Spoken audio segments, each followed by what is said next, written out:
परिचय। जड़ों, तनों तथा पत्तियों के गुणों, प्रकारों, रूपांतरणों और कार्यों की हम पहले ही चर्चा कर चुके हैं। अब हम पुष्प क्रम के विषय में पढ़ेंगे। उद्देश्य। इस पाठ के अंत में आप निम्न करने में सक्षम हो जाएंगे: पुष्प क्रम को परिभाषित करना, पुष्प क्रम के प्रकारों का पता लगाना, असीमाक्षी पुष्प क्रम का अध्ययन करना, ससीमाक्षी पुष्प क्रम का अध्ययन करना, ससीमाक्षी पुष्प क्रम के प्रकारों को समझना, एकाकी ससीमाक्ष का अध्ययन करना, एकल शाखित ससीमाक्ष को समझना, द्विशाखित ससीमाक्ष को पढ़ना, बहुशाखित ससीमाक्ष को समझना, पुष्प क्रम के विशेष प्रकारों का अध्ययन करना, साइथियम का अध्ययन करना, पुष्प भ्रमी को समझना, हाइपेंथोडियम का पता लगाना। पुष्प क्रम। पौधे के शिखर पर विशेषीकृत शाखा पर पुष्पों का क्रम, व्यवस्था जो कि पुष्पों को धारण करता है, पुष्प क्रम कहलाता है।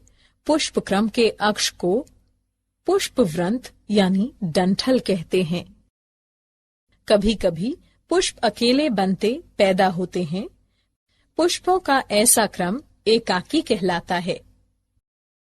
जब पुष्प शाखा के सिरे या मुख्य तने पर बनते हैं यानी पैदा होते हैं, तो उन्हें एकाकी अंतस्थ कहते हैं। उदाहरण गूलर यानी पॉपी। जब पुष्प पर्णपत्ती के कक्ष पर बनते या पैदा होते हैं, तो उन्हें एकाकी कक्षीय कहते हैं। उदाहरण पिटूनिया, हिबिस्कस रोजा, सिनेंसिस। पुष्प क्रम के प्रकार। पुष्प क्रम मुख्यतः 3 प्रकार के होते हैं: असीमाक्षी पुष्प क्रम, ससीमाक्षी पुष्प क्रम, विशेष यानी विशिष्ट प्रकार के पुष्प क्रम। असीमाक्षी पुष्प क्रम। असीमाक्षी पुष्प क्रम के मुख्य अक्ष में लगातार वृद्धि की क्षमता होती है तथा यह पुष्प में जाकर समाप्त नहीं होता है। मुख्य अक्ष पर पुष्प अग्राभिसारी अनुक्रम को दर्शाते हैं। पुराने पुष्प आधार की ओर और नए पुष्प शीर्ष की ओर लगे रहते हैं। कभी कभी मुख्य अक्ष छोटा रह जाता है तथा पुष्प गुच्छे समूह बनाते हैं। इस प्रकार की स्थितियों में पुष्प केंद्राभिसारी यानी अभिकेंद्र अनुक्रम को दर्शाते हैं। यहाँ पुराने पुष्प पार्श्व की ओर तथा नए पुष्प केंद्र की ओर लगे रहते हैं। ससीमाक्षी पुष्प क्रम। ससीमाक्षी पुष्प क्रम में मुख्य अक्ष पुष्प में जाकर समाप्त हो जाता है तथा पुष्प वृंत यानी डंठल की वृद्धि रुक जाती है। पुष्प तलाभिसारी अनुक्रम को दर्शाते हैं। पुराने पुष्प शीर्ष पर जबकि नए पुष्प आधार की ओर लगे रहते हैं।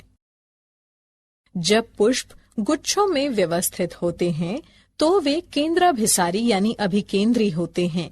इसमें पुराने पुष्प केंद्र की ओर तथा नए पुष्प पार्श्व की ओर लगे रहते हैं।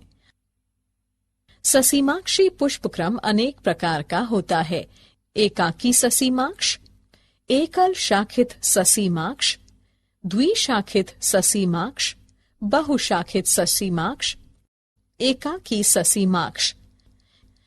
यह ससीमाक्षी पुष्प क्रम का सरल प्रकार है जिसमें कि सिर्फ एक ही पुष्प होता है। पुष्प छोटे पुष्प वृंत यानी डंठल पर अंतस्थ या कक्षीय अवस्था या स्थिति में हो सकता है। उदाहरण थेस्पेसिया। एकल शाखित ससीमाक्ष।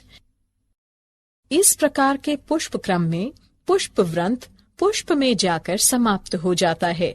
समान रूप से पुष्प वृंत यानी डंठल की एक शाखा निम्न स्तर पर विकसित होती है तथा पुष्प में जाकर समाप्त हो जाती है। यदि शाखाएं एक तरफ ही उत्पन्न होती हैं, तो इस तरह के पुष्प क्रम को एकल शाखित घुमावदार ससीमाक्ष कहते हैं। उदाहरण हेमेलिया ड्रोसेरा। यदि शाखाएं एकांतरित टेढ़े मेढ़े ढंग में उत्पन्न होती हैं, तो इस तरह के पुष्प क्रम को एकल शाखित यानी कुटिल या कुंडलित ससीमाक्ष कहते हैं। उदाहरण हेलियोट्रोपियम। द्विशाखित ससीमाक्ष। इस तरह के ससीमाक्षी पुष्प क्रम में पुष्पवृंत यानी डंठल अपने सिरे पर एक पुष्प निर्मित करता है। इस प्रकार पुष्पवृंत यानी डंठल स्वतः ही निम्न स्तर पर 2 शाखाएं निर्मित करता है। यदि पुष्प क्रम में केवल 3 पुष्प हों, जहां की केंद्रीय पुष्प सबसे पुराना और बराबर वाले पुष्प नए हों, तो इसे सरल द्विशाखित ससीमाक्ष कहते हैं। उदाहरण चमेली।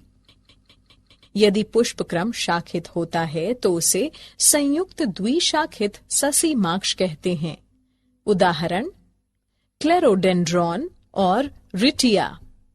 बहुशाखित ससीमाक्ष। इस तरह के ससीमाक्षी पुष्प क्रम में मुख्य अक्ष पुष्प में जाकर समाप्त हो जाता है। समान रूप से पुष्पवृंत डंठल कई शाखाएं उत्पन्न करता है और प्रत्येक शाखा पुष्प में जाकर समाप्त हो जाती है। पुष्प अपकेंद्री यानी मध्यापग क्रम को दर्शाते हैं। उदाहरण हिमेलिया। विशेष प्रकार के पुष्प क्रम। कुछ पौधे विशेष प्रकार के पुष्प क्रम को दर्शाते हैं। ये निम्न प्रकार के हैं: साइथियम, पुष्पभ्रमी, हाइपेंथोडियम। साइथियम। इसमें पुष्पक्रम बहुत कम या छोटा होता है। यह एक कप के आकार का पात्र धानी है, जो कि 5 सहपत्रों के संलयन से बना होता है। साधारणतः इस कप की सतह पर एक पीले रंग की मरकंद स्रवित करने वाली ग्रंथि उपस्थित होती है। इस कप के केंद्र से एक एकल मादा पुष्प निकलता है। यह बहुत ही छोटा होता है और एक लंबे तंतु पर उगता है। नर पुष्प बहुत छोटे होते हैं और कुटिल या कुंडलित ढंग से प्रत्येक सहपत्र के कक्ष से इनका निर्माण होता है। उदाहरण यूफोर्बिया पुल्केरिमा। पुष्पभ्रमी। पुष्पभ्रमी एक विशेष प्रकार का पुष्पक्रम है जो कि ल्यूकस में दिखाई देता है। इसमें तने की प्रत्येक गांठ पर किसी भी एक तरफ 2 कक्षीय विपरीत ससीमाक्षी पुष्पक्रम विकसित होते हैं। हाइपेंथोडियम। इस तरह के पुष्पक्रम में पात्र यानी धानी एक गुहा युक्त गोलाकार हो जाता है। यह एक छोटे से छिद्र के साथ बाहर की तरफ खुलता है। पात्र यानी धानी की आंतरिक सतह से अनेक छोटे अवृंत पुष्पों का निर्माण होता है। ये पुष्प 3 प्रकार के होते हैं: नर पुष्प, मादा पुष्प और अनुपजाऊ यानी बांझ मादा पुष्प चंद्रकांति।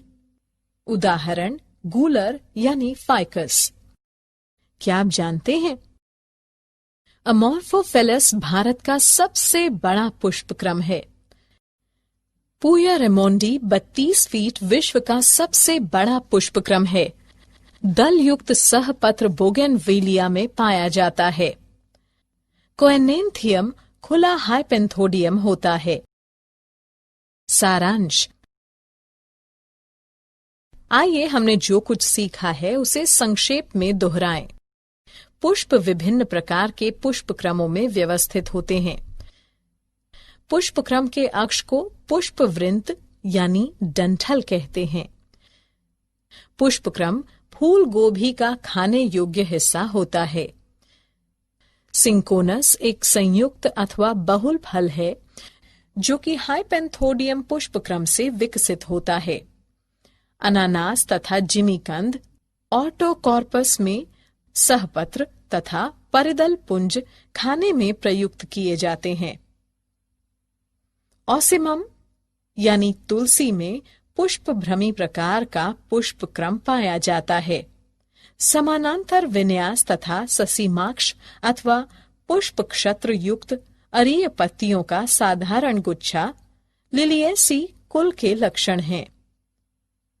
ग्रैमिनी, ग्रामिनी कुल में कनिष्का यानी स्पाइकिका पुष्पक्रम होता है।